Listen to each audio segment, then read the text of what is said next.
Hey, it's Michael here with Swords of Might.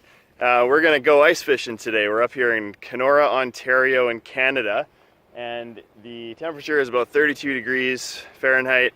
We're just heading onto the ice road, so you can see trucks come from mainland out there. That's all ice. So they actually plow a road on the ice, and cars drive on it. And so we're going to go out to the ice fishing spot and see if we can catch some walleye.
So at this point in the trip, the pull cord got ripped out of the ice auger.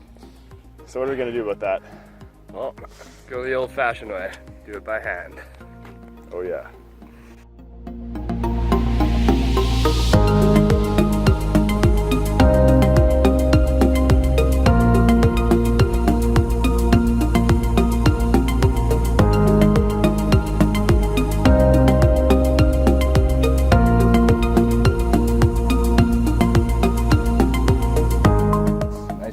Often people have more than one hole set up. You're allowed to have two rods going at once. Well, kind of mount and set up the rod. You want to make sure if you're fishing for walleye, you want to be just a couple of reels off the bottom, and then you can kind of just tuck it into the snow, and then the angle there allows you to see if you got any action. Yeah, so you want to release the line until you have slack in it like that. And that's how you know your rod is right at the bottom. And you want to reel in until it's some tension on the line again. Just a few reels up from the bottom. And that's... So sometimes people wonder, how do you know where to drill your hole when you're ice fishing? When you're in a boat, it's easy to tell what the depth is. Some way that technology makes that easy is with an app like Navionics or some other GPS.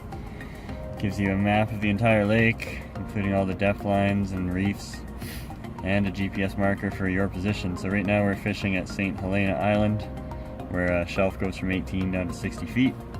So you drill a few holes along that shelf and try them out, and then you know you're in a good spot. It's kind of a setup. So you have these little tents, which are quite warm, and then there's a ice fishing hut, which is kind of a more permanent solution to the situation. So I'm gonna join Justin in the tent here in just a minute, and we'll see what he's up to. I think they call them hubs. A hub? Yeah. Cool. So you just bring this out with you and set it up for the day, or is this more of a permanent structure? No, it's portable. It takes a couple minutes to set up. Huh. All insulated. Cool. Yeah. There They you call go. them a flasher. This one's a Markham. The left side is all the history, and on the right side is what's currently going on. So right here is my lure going up and down. And you can see on the left-hand side, when I go up and down, it shows you the history of it. So you'd see a fish come up from the bottom, and then you just kind of play with them, and now I know when I'm actually missing fish without even getting them to bite.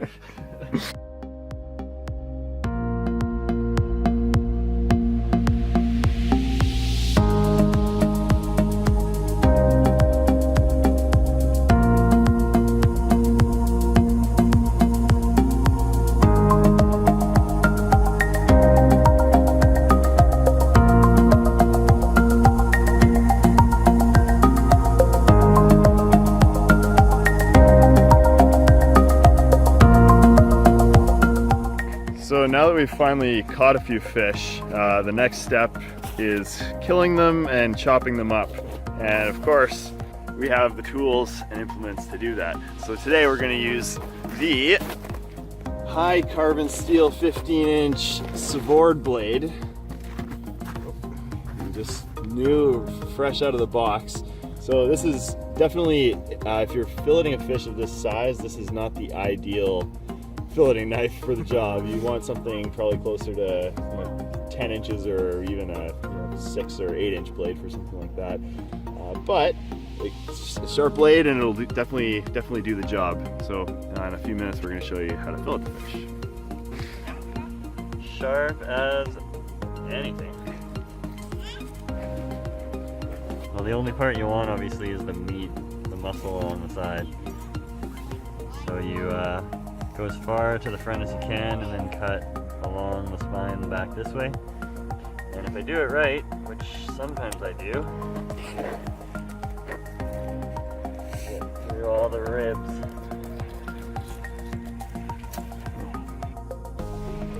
You got a slab of meat. You leave the skin on a day like this so any conservation officer knows what species you got.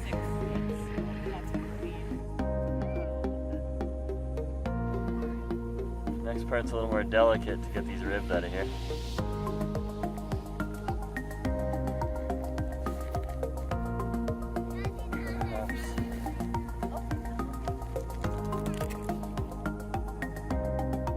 This is the one I use for walleye, for bass. Some other species like the jackfish or northern pike, this gets me by.